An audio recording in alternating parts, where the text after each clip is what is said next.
we either haven't healed the injury or we haven't harmonized our attitude towards it. Yes.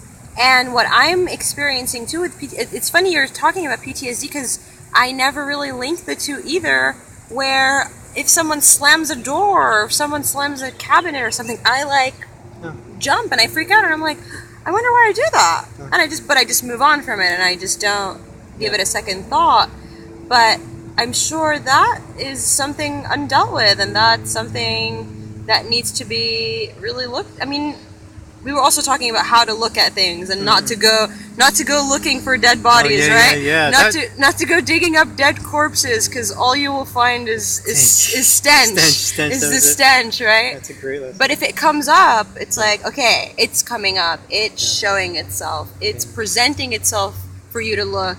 And so there's a fine balance between going back and looking for trauma to heal versus the opposite of that, of like when trauma comes up, just shoving it under the rug and being like, I don't want to deal with that. So where's the middle ground? So those are the great opportunities that come up. Like if, for example, you heard something slam, a door slam, and it just really shook you and stopped everything that you were doing.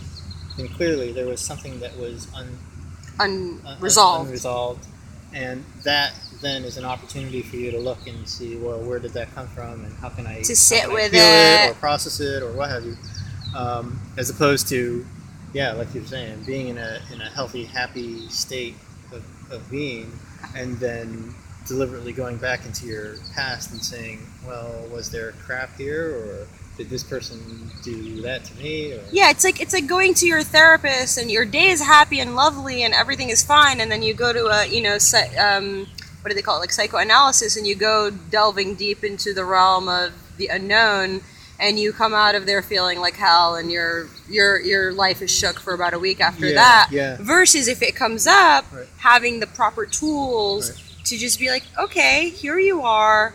What do you want? What is this about? Without pushing, without forcing, without trying to make it different, without like having an agenda that this has to change, because it changes when it changes. But just developing an awareness, a relationship with it, so that when it comes up next, maybe you're a little bit more familiar with it, and then you can start working with it every time it shows up, versus going into reaction of trying to shove it down and oppressing it. Or That's what I did with my emotions. And that's actually something else I was thinking about the other day.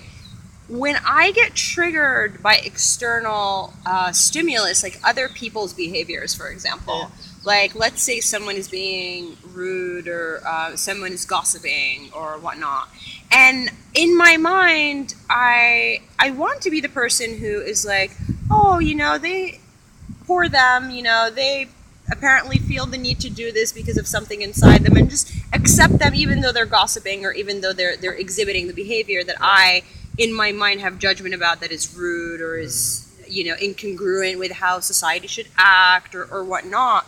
I've been witnessing this part of me lately that's like, it's even a level deeper than that, where I witness the behavior, and instead of either wanting to force myself to accept it, like I should accept this, like why am I being upset by this, or wanting to think they're rude and shame them about their behavior, there's a middle ground to that too, of like, okay, so what is it about the rudeness that's bothering me?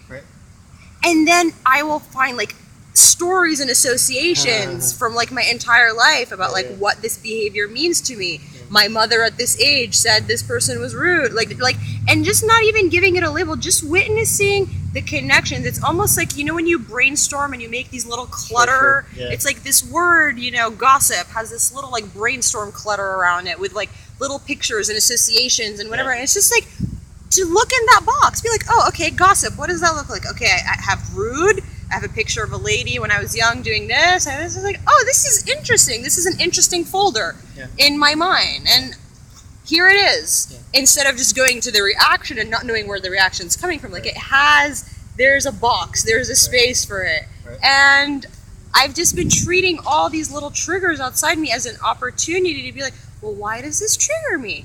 What's the story? What are the pieces that surround it? And how do I just be okay that these things live inside me? not wanting them to go away. Like, it's okay. These are parts of me. It's cool. Right. And I think that right there kind of sums up like a couple weeks ago I was trying to answer what is the conscious community. And I think that's like the gist of it. We're willing to look at something that is unconscious because it comes up in our day.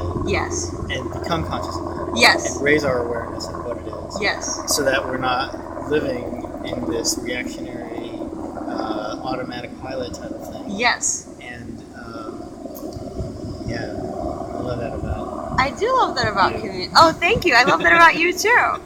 The cool like little addition that I kind of came into like focus today, especially for me, was how do there's a Rumi poem. So there's a Rumi poem called The Guest, or The Guest House, I forget. But it's about how our feelings and emotions and all these things that we are feelings passing through, like a guest house, like people visiting a guest house. And if you're the owner of a guest house, whether it's sorrow, pain, rudeness, whatever, it's your job to open the door and say welcome. Right. And even if they rob your furniture and leave you on bare grounds, maybe that's an opportunity for you to remodel or refurnish or whatever. And to always be a generous, hospitable, welcoming host to all of these feelings. And not to like, because I feel like sometimes we're like, well, why am I not happy today? I want to get back to being happy. Like, what is this feeling? I don't like it. Like, how do I should be happy. It's like, no, sorrow. Hey, what's up? What do you have to teach me? Like, yeah, there's the acceptance prayer in 12 Step Recovery. Yes. Allow me to accept the things I cannot change. That's the Serenity Prayer. Oh, that's the Serenity Prayer. The Serenity Prayer is grant me the serenity to accept the things I cannot change, the courage to change the things I can, and the wisdom to know the difference. To know the difference, yes. The acceptance prayer is, acceptance is the answer to all my problems today. When I am disturbed, it's because I find some person, place, thing, or situation, some fact of my life that's unacceptable to me, and I can find no serenity until I accept that person, place, or thing as being exactly the way it's supposed to be at this moment. Nothing, absolutely nothing, happens in God's world by mistake. Until I could accept my alcoholism, I could not stay sober. Unless I accept life completely on life's terms, I cannot be happy.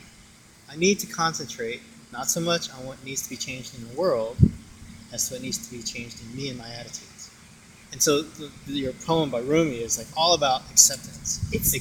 Accept and welcome guests and welcome them. And then it's not, I think the answer isn't to avoid the next visit by jealousy. No. But it's to welcome jealousy in wholeheartedly and know ahead of time that jealousy is going to try and cause some shit. Yeah. And be prepared for all types of guests. Yeah. You know, it's like running a hotel. You know that there's this type of guest, there's this type of guest, and you train your staff, your customer service people to deal with all the archetypes, you know? Right. Because for us, it's not about taking it personally, it's about providing the service or the business. Yeah. So it's like, how do we train ourselves to know that all of these things are going to show up? We contain everything inside of us, from Hitler to Mother Teresa. Right. That whole spectrum of humanity exists within us. Right. We've all at some point in time thought we wanted to kill someone. Mm-hmm. We've all in some point in time wanted to go out and save the world. Yeah. And all of these are within us. Whether we act on it or not is a completely different topic. Right. But it's like, how do we just know that, oh, here you are. You're part of me. You will show up over and over and over again in my life. Right. I need to make peace with you so that when you do show up, I know what kind of treatment you need. Right. How to be how do you like your hospitable? Yeah, how do you like your towel? Where should I put the chocolate under your pillow or not? You know? Yeah, I'm not gonna leave the keys to my Ferrari on the coffee table at this particular time. Exactly. Because you have a predilection towards stealing cars. So let's we can totally talk about my Ferrari. Exactly. But yeah, I'm not just gonna leave the room with my most precious jewels. Exactly. And so then beyond that is can we be just as hospitable to those aspects of another person? Well, that was the key. Right. The key for me is the fact that I wasn't accepting it in others was because I wasn't accepting it in myself. Right. And once I accepted it in myself, it becomes easy to accept it in others. It's actually much harder to accept yourself than it is to accept others. Right. It's much harder because you're so close to you don't see it, right. and the tape is constantly going. Right, and tape from childhood. Like I was talking about my laziness. Yeah. I judge myself for being lazy, even though I'm not a lazy person at all. I'm out doing stuff all the time. But if I even take 2 more hours in bed in the morning, this tape comes on. Oh, you're lazy. Oh my God. And then just realizing that's not even me. Like that's my father, or that's, someone else talking to me as a child, and I've internalized that. And then I project it onto other people all the time. Right. Like, oh, you're being late in my mind. Like, if my boyfriend doesn't get up to, like, do like, oh, what a lazy shit, or whatever. Yeah. Sorry. But, and then realizing, oh, wait, this is not about him. Yeah. This voice about he's lazy has nothing to do with him. It's about how I speak to myself all the time. Right. And once I can eliminate that dialogue internally, it stops showing up externally. Right. So, yes, it is good stuff. So I have to keep going. Okay. But how we love you. Yeah, we love you. We'll be back. Yes. More Swamis talk on the grass. Yeah, and we can invite others. Invite people, yes. Yeah. We're thinking about making maybe once a week for an hour. Sure. If people want to drop in and continue the conversation, they can. Like, make it kind of open. There's no, like, real structure to it. Or here's another option. You can do this yourself. Yes. And vlog with your friend or partner or what have you, and then we'll just kind of like share stuff. Yeah. So that we can all get to know each other better. And if you're in Encinitas, come hang out with us. Yes. Bye. Bye.